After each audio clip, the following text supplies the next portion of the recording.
ನಮಸ್ಕಾರ ರೀ ಸಾವುಕಾರ ಮಂದಿಗೆ. ಇವತ್ತಿನ ಟೈಟಲ್ ಮತ್ತು ಥಂಬ್ನೇಲ್ ನೋಡ್ಕೊಂಡು ಬಂದಿದ್ದೀರಾ. ಹಾಗಾಗಿ ಇವತ್ತಿನ ಒಂದು ವಿಷಯ ನಿಮಗೆ ಅರ್ಥ ಆಗಿದೆ ಅಂತೇಳಿ ನಾನು ತಿಳ್ಕೊತಾ ಇದ್ದೀನಿ.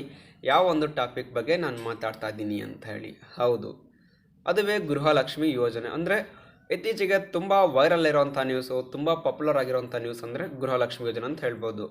ಅದೆಲ್ಲರಿಗೂ ಗೊತ್ತೇ ಇದೆ. ಏನಕ್ಕಂದರೆ ಕಾಂಗ್ರೆಸ್ ಸರ್ಕಾರ ಗೆದ್ದ ಮೇಲೆ 5 ಯೋಜನೆಗಳನ್ನು ಜಾರಿಗೆ ತರುತ್ತೆ. 5 ಯೋಜನೆಗಳಲ್ಲಿ ಒಂದು ಬಹುಮುಖ್ಯವಾದ ಯೋಜನೆ ಗೃಹಲಕ್ಷ್ಮಿ ಯೋಜನೆ ಅಂತ ಹೇಳ್ಬೋದು. ಅಂದರೆ ಈ ಒಂದು ಗೃಹಲಕ್ಷ್ಮಿ ಯೋಜನೆಯಿಂದ ಏನು ಯೂಸಸ್ ಇದೆ ಅಂದರೆ, ಯಾರೆಲ್ಲ ನಮ್ಮ ರೇಷನ್ ಕಾರ್ಡಲ್ಲಿ ಹೆಡ್ ಆಫ್ ದ ಫ್ಯಾಮಿಲಿ ಅಂತ ಇದ್ದಾರೋ ಅವರ ಒಂದು ಅಕೌಂಟಿಗೆ, ಅಂದರೆ ಲೇಡೀಸ್ ಇರಬೇಕು, head of the family ladies ಯಾರಿದ್ದಾರೋ ಅವರ ಒಂದು ಅಕೌಂಟಿಗೆ ತಿಂಗಳಿಗೆ 2,000 ರೂಪಾಯಿ ಹಾಕ್ತಾ ಹೋಗ್ತೀನಿ ಅಂತ ಹೇಳಿದರು.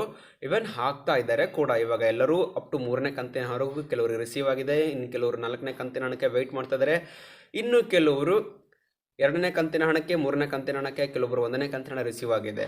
ಅದು ಏನಂದರೆ ಸರ್ಕಾರ ಕಡೆಯಿಂದ ಕೇಳಿದರೆ ಟೆಕ್ನಿಕಲ್ ಇಶ್ಯೂ ಅಂತ ಹೇಳಿದ್ದಾರೆ, ಮತ್ತು ನಮ್ಮ ಡಾಕ್ಯುಮೆಂಟ್ ಇಶ್ಯೂ ಇರಬಹುದು. ಅಂದರೆ ಯಾರ್ದೆಲ್ಲ ಈ ಒಂದು ಬಾಕಿ ಕಂತಿನ ಹಣ ಇದೆ, ಅಂದರೆ ನಿಮಗೆ ಯಾರಿಗೆಲ್ಲ ಗೃಹಲಕ್ಷ್ಮಿ ಯೋಜನೆ ಹಣ ಬಂದಿಲ್ವೋ ಅವರಿಗೆ ಈ ಒಂದು ವಿಡಿಯೋದಲ್ಲಿ ಭರ್ಜರಿ ಗುಡ್ ನ್ಯೂಸ್ ಇದೆ.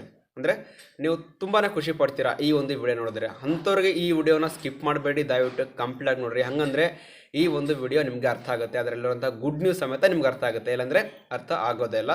ಸೊ ಬರ್ರಿ ಇವಾಗ ಡೈರೆಕ್ಟಾಗಿ ಟಾಪಿಕ್ ಸ್ಟಾರ್ಟ್ ಮಾಡಮ್ಮಿ.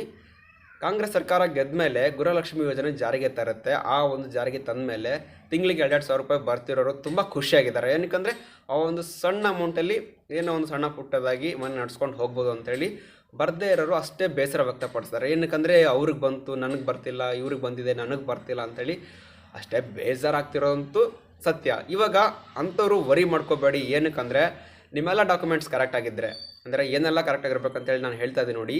ನಿಮ್ಮ ಒಂದು ಆಧಾರು ಬ್ಯಾಂಕ್ಗೆ ಸೀಡಿಂಗ್ ಆಗಿದ್ದು, ನಿಮ್ಮ ಒಂದು ನೇಮ್ ಎಲ್ಲ ಕಡೆ ಸೇಮ್ ಇರಬೇಕು. ಅಂದರೆ ಆಧಾರು, ಪ್ಯಾನು ಮತ್ತು ನಿಮ್ಮ ಒಂದು ರೇಷನ್ ಕಾರ್ಡಲ್ಲಿ ಮತ್ತು ನಿಮ್ಮ ಒಂದು ಪಾಸ್ಬುಕ್ಕಲ್ಲಿ ಎಲ್ಲ ಕಡೆ ನೇಮ್ ಕರೆಕ್ಟಾಗಿದ್ದು, ಇನ್ಶಿಯಲ್ ಆ ಕಡೆ ಈ ಕಡೆ ಆಗದೆ ಇದ್ದರೆ, ನೇಮ್ ಪರ್ಫೆಕ್ಟ್ ಆಗಿದ್ದರೆ, ಒಂದೇ ನೇಮ್ ಇದ್ದರೆ, ಒಂದೇ ಸ್ಪೆಲ್ಲಿಂಗ್ ಇದ್ದರೆ ಖಂಡಿತವಾಗ್ಲೂ ನಿಮಗೆ ಹಣ ಜಮಾ ಆಗೇ ಆಗುತ್ತೆ. ಯಾವತ್ತು ಅಂತ ಹೇಳಿ ನಾನು ಹೇಳ್ತಾ ಹೋಗ್ತೀನಿ, ದಯವಿಟ್ಟು ಗಮನ ಕೊಟ್ಟು ಕೇಳಿ. ಇವಾಗ ನಿಮ್ಮದೆಲ್ಲ ಡಾಕ್ಯುಮೆಂಟ್ಸ್ ಕರೆಕ್ಟಾಗಿದ್ದರೂ ಆಲ್ರೆಡಿ ಸರ್ಕಾರ ಹೇಳಿತ್ತು ನಿಮಗೆ ಡಿಸೆಂಬರ್ 31ನೇ ತಾರೀಕೊಳಗೆ ನಾವು ಕರ್ನಾಟಕದಲ್ಲಿರುವಂಥ ಪ್ರತಿ ಮಹಿಳೆಯರ 3ನೇ ಕಂತಿನ ಹಣ ಕ್ಲಿಯರ್ ಮಾಡ್ತೀವಿ ಅಂತೇಳಿ. ಡಿಸೆಂಬರ್ 21ನೇ ತಾರೀಕಿಂದ ಬಾಕಿ ಕಂತಿನ ಹಣನ ಜಮಾ ಮಾಡೋಕ್ಕೆ ಸ್ಟಾರ್ಟ್ ಮಾಡಿದ್ದಾರೆ. ಅಂದರೆ ಕರ್ನಾಟಕದಲ್ಲಿರುವಂಥ 31 ಜಿಲ್ಲೆಗಳಿಗವರು ಸ್ಟಾರ್ಟ್ ಮಾಡಿದ್ದಾರೆ. ಇವತ್ತು ಡಿಸೆಂಬರ್ 23. ನಾನು 2 ದಿವಸ ಏನಕ್ಕೆ ಲೇಟ್ ಮಾಡಿದ್ದೀನಿ ಅಂದರೆ, ನಾನು 1-2 ದಿವಸ ನೋಡಬೇಕಾಗಿತ್ತು ನಮ್ಮ ಒಂದು ಹಳೆಯ ಫ್ರೆಂಡ್ಸ್ಗೆ ಮತ್ತು ನಮ್ಮ ಊರಲ್ಲಿರುವ ಕೆಲವು ಬಾಕಿ ಕಂತಿನ ಹಣ ಬಂದಿರಲಿಲ್ಲ, ನೆನ್ನೆ ಎಲ್ಲ ಬಂದಿದೆ. ಹಾಗಾಗಿ ಇವತ್ತು ನಾನು ವಿಡಿಯೋ ಮಾಡಿ ಹಾಕ್ತಾಯಿದ್ದೀನಿ.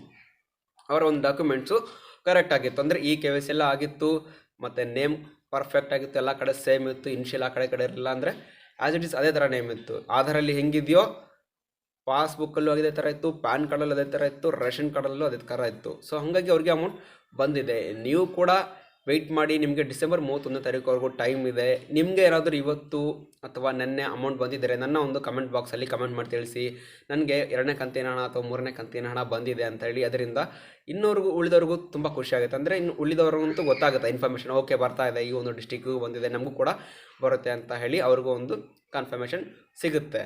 ಅಂದರೆ ನಿಮ್ಮದು ಯಾರ್ದೆಲ್ಲ ಡಾಕ್ಯುಮೆಂಟ್ಸ್ ಇಶ್ಯೂ ಇದೆಯೋ, ಈ KYC ಆಗಿಲ್ವೋ, ಮತ್ತು ಯಾರ್ದೆಲ್ಲ ನೇಮ್ ಚೇಂಜಸ್ ಇದೆಯೋ, ಆಧಾರ್ ಕಾರ್ಡಲ್ಲಿ ಒಂದು, ಪ್ಯಾನ್ ಕಾರ್ಡಲ್ಲಿ ಒಂದು, ಪಾಸ್ಬುಕ್ಕಲ್ಲಿ ಒಂದು, ದಯವಿಟ್ಟು ಅವ್ರಿಗೊಂದು ಮಾತು ಹೇಳ್ತಾ ಇದ್ದೀನಿ, ನೀವು ಒಂದು ಬೇರೆ ಅಕೌಂಟ್ನ ಓಪನ್ ಮಾಡಿಸಿ ಮತ್ತು ಅಲ್ಲಿ ಈ KYCನ ಮಾಡಿಸಿ. ನಿಮ್ಮ ಹಳೆ ಈ KYCನ ಕ್ಲೋಸ್ ಮಾಡಿಸ್ಬೋದು. ನಿಮ್ಮ ಒಂದು ಬ್ಯಾಂಕಲ್ಲಿ ಹೋಗ್ಬಿಟ್ಟು ಹೊಸ ಈ KYC ಮಾಡಿಸಿ. ನನ್ನ ಕೇಳಿದ್ರೆ ಬೆಸ್ಟ್ ಬ್ಯಾಂಕ್ ಅಂದರೆ ಪೋಸ್ಟ್ ಬ್ಯಾಂಕ್, ಅಂದರೆ ಇಂಡಿಯನ್ ಪೋಸ್ಟ್ ಬ್ಯಾಂಕ್ ಏನಿದೆ ಆ ಒಂದು ಬ್ಯಾಂಕ್ನ ನಾನು ಸಜೆಸ್ಟ್ ಮಾಡ್ತೀನಿ. ಅದರಿಂದ ಬೇಗ ಅಮೌಂಟ್ ಕೂಡ ರಿಸೀವ್ ಆಗುತ್ತೆ. ಸೊ ನೋಡಿದ್ರಲ್ಲ ಫ್ರೆಂಡ್ಸ್, ಇದು ಇವತ್ತಿನ ಮಾಹಿತಿ. ಎಷ್ಟು ಖುಷಿಯಾಗಿದ್ದಾರಲ್ವ.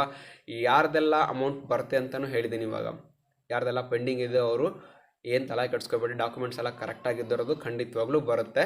ಬಟ್ ಇಲ್ಲಿ ಇನ್ನೊಂದು ಕಂಡೀಷನ್ ಏನಂದರೆ, ಈ ಮಧ್ಯದಲ್ಲಿ ನೀವು ಲಾಸ್ಟ್ ಡಿಸೆಂಬರಲ್ಲಿ, ಅಂದರೆ ಡಿಸೆಂಬರಲ್ಲಿ ಹೋದ ವೀಕು ಆಧಾರ್ ಕಾರ್ಡು ಮತ್ತು ರೇಷನ್ ಕಾರ್ಡ್ ಯಾರಾದರೂ ಅಪ್ಡೇಟ್ ಮಾಡಿಸಿದ್ರೆ ನಿಮ್ಮ ಒಂದು ಹಣ ಬರಲ್ಲ. ಏನಕ್ಕಂದರೆ ನಿಮ್ಮ ಒಂದು ಹಣ ಬರಬೇಕಂದ್ರೆ ನಿಮ್ಮ ಹಳೆ ಡೇಟಾಗೂ ಹೊಸ ಡೇಟಾಗೂ ಟ್ಯಾಲಿ ಆಗಬೇಕು. ಆ ಒಂದು ರೇಷನ್ ಕಾರ್ಡ್ ಅಪ್ಡೇಟ್ ಆಗೋವರೆಗೂ ನಿಮ್ಮ ಹಣ ಹೋಲ್ಡಲ್ಲಿರುತ್ತೆ.